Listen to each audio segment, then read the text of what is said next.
Hey guys, so today's going to be the first lesson in the series of Saxon Advanced Mathematics. So this first lesson should be fairly quick, so I'll run through it really quickly. So this first lesson is geometry review.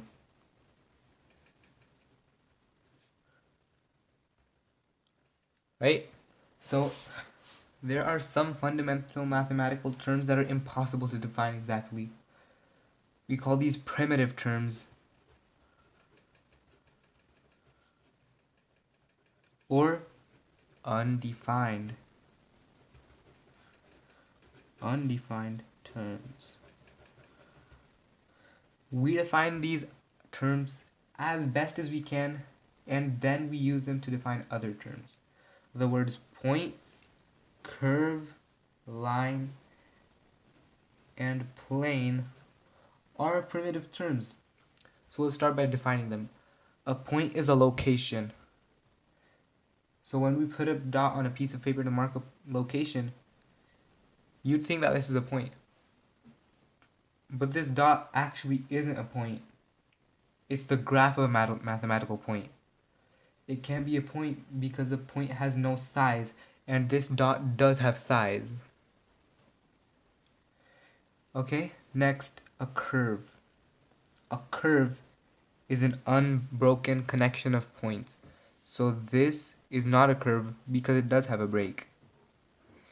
And you can't really draw a curve because a point has no size and therefore it cannot connect to another point. So we just say that a curve is the path traveled by a moving point. So this is the point and then it moves like that. And that's the curve. So, and this is how we graph the curve. Like this and like this. Now, a mathematical line is a straight curve that has no ends. So it keeps on going and going in both directions forever, right? Only one mathematical line can be drawn that passes through two designated points. So say we have point A and point B, right? There's only one possible line that goes through both of these points, and that's going to be this line. Since a line defines the path of a moving point that has no width, this line has no width. And this is not an actual line. This is the graph of a line. Keep in mind, as you go through math, that a lot of the things you're going to be drawing won't actually really be lines, dots, curves, or points in place. They're just representations or models.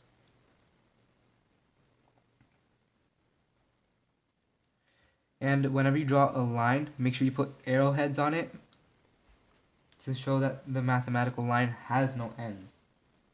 Now, we can name a line by using a single letter or by naming any 2 points on that line in any order.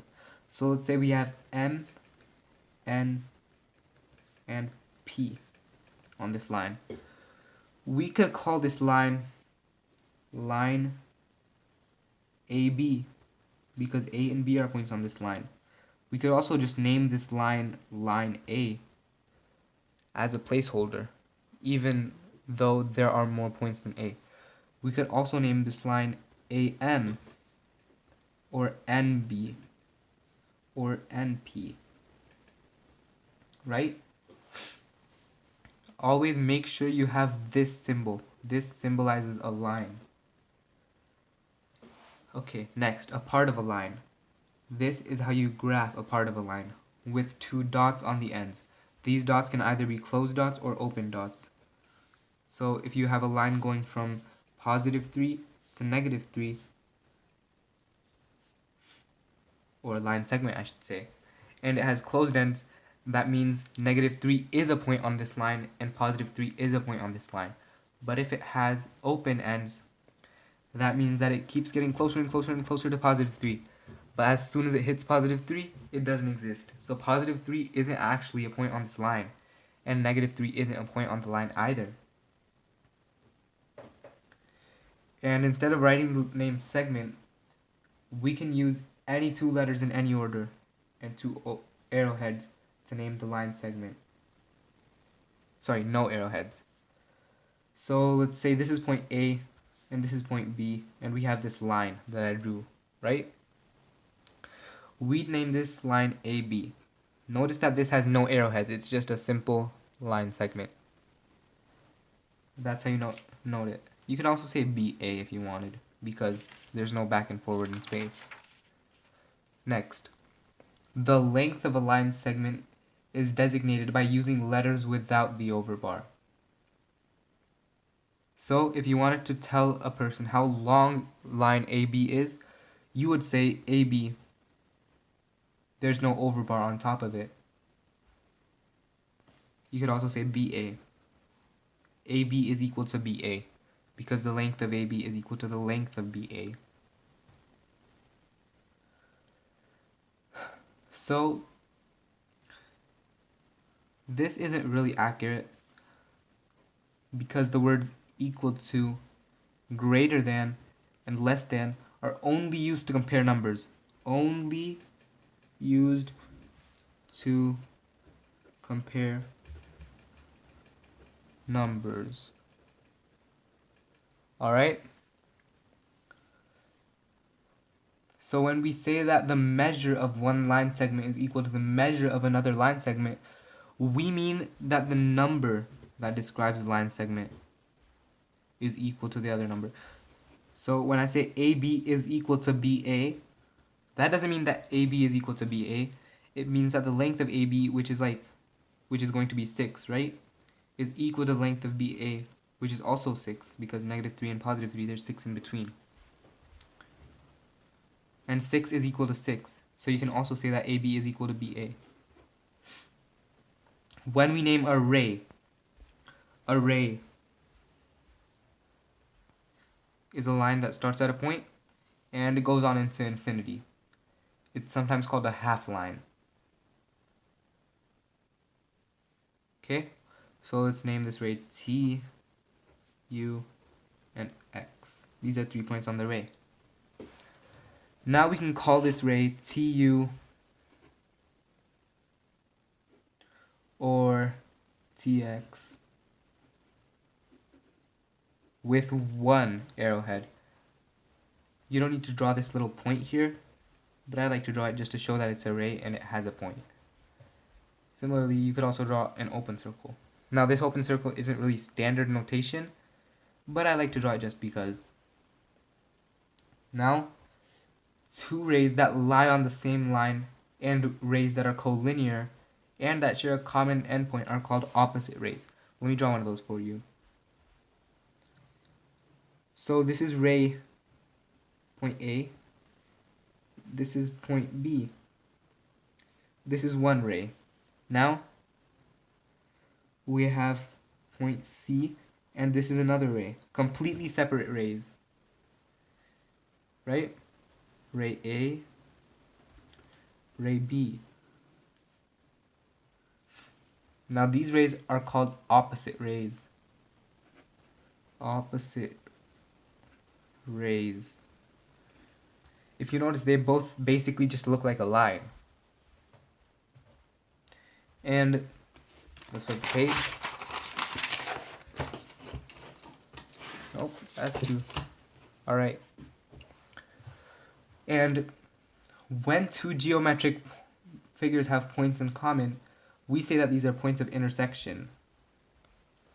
So if I drew this and I drew this, this is a point of intersection.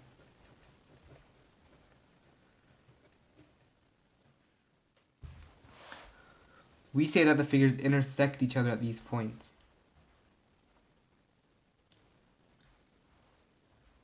And let's go on to a plane. So we know that a mathematical line has no width, right? A mathematical point has no size. A mathematical plane has no height or depth. It's a flat surface like a tabletop that has no thickness and continues without limit in every direction. Every direction you can think of, it keeps going. Although a plane has no edges, we often picture a plane by drawing a four-sided figure. This is where we get Cartesian coordinates from. That's the coordinate plane that looks like this. If you guys have ever seen it, it's numbered like 1, 2, 1, 2, negative 1, negative 2, negative 1, negative 2. That's a really rough sketch, but you should be able to understand it. And we see that two lines can also determine a plane. We say that lines that line the same plane are coplanar. So if we have line A, and line B, these are coplanar. But say line B was a little bit lower. Imagine it went a little bit through the paper. It wouldn't be on the same plane because a plane has no thickness and line B would be below the plane. It would be on a separate plane. And let's say we have a line like this. This is line A, and we just had a line C down here. Line A and line C. This is not coplanar. Not coplanar. So we call line C a skew line. Skew line. Because it's not in the same plane as line A. These are never parallel and they do not intersect. So even though it's not parallel to line A, it never intersects line A. This is a great example of thinking out of the box. If anybody ever asks you to draw two lines that aren't parallel but still don't intersect, you just draw a plane, you draw a line, and then you draw another line that's not parallel to this line. This line's actually on another plane, so it just goes right underneath this line. So line C goes right underneath line A and keeps continuing forever. They never intersect. Now, angles. An angle is the geometric figure formed by two rays, right? And this has a measure. I'm sure you know what a line is. I mean, an angle. So, the first ray is called the initial side. Initial side. And the second line is called the terminal side. And this is the angle.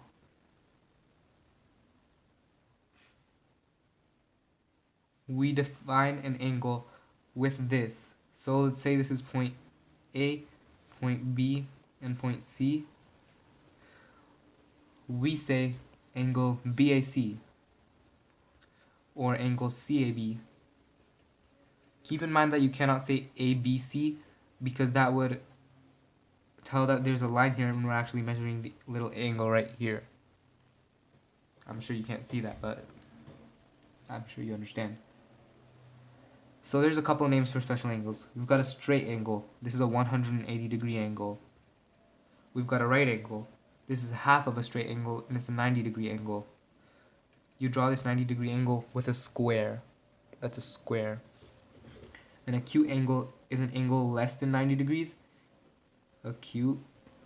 And an obtuse angle is greater than 90 degrees. Obtuse. Alright?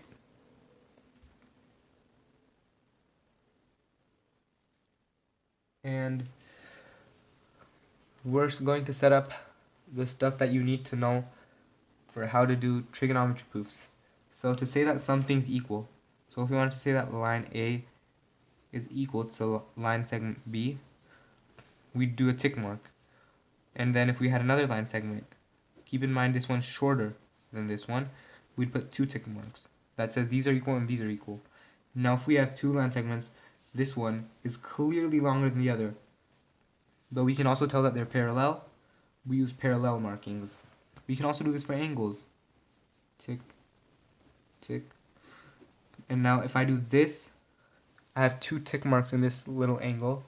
I'm not sure you can see it, but that tells you that these two angles are equal and that it's an isosceles triangle. So these two sides are also the same. This side is different and this angle is different.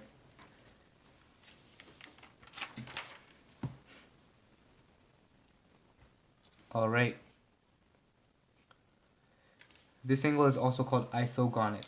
I've never called it isogonic, but you know.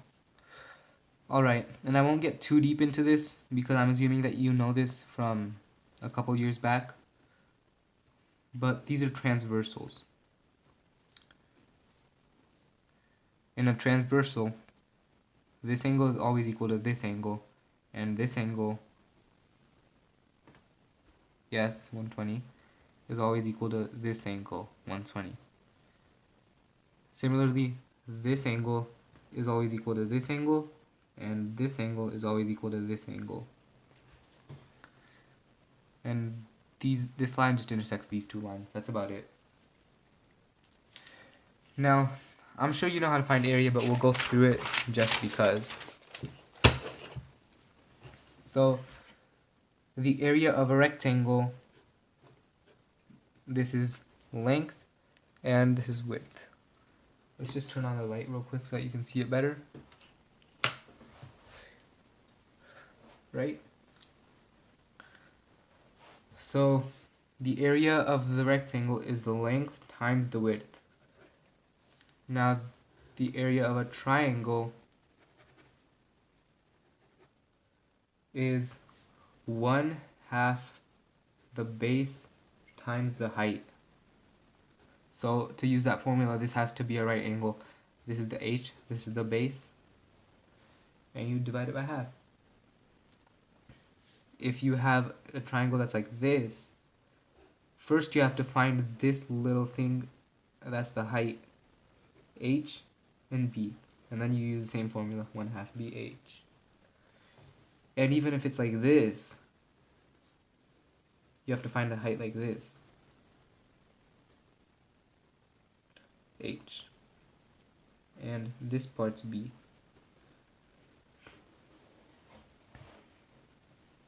That's dotted line right there. And then you use the same formula, 1/2 bh. Now let's talk circles. We have the diameter. This is the diameter. That's the center. And this is the radius. So if we want the area of the circle, we have pi r squared. Make sure you remember these formulas. And if we want the circumference, that's distance around the circle. So that's literally the measure of this line. So if you took this circle and you made it flat, you'd have a line like this. That's the circumference. And to measure the circumference, you need circumference equals pi times the diameter. Remember, the diameter is the line all the way through. Or you can do 2 pi times the radius, which is this halfway. That's the center. Alright? An arc is 2 points that connect 18 degrees. And for an arc, if you don't have any measurement, you can call this 18 degrees.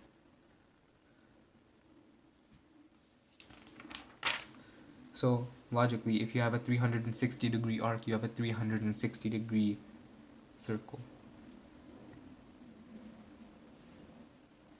I think that's it. Alright, until next time.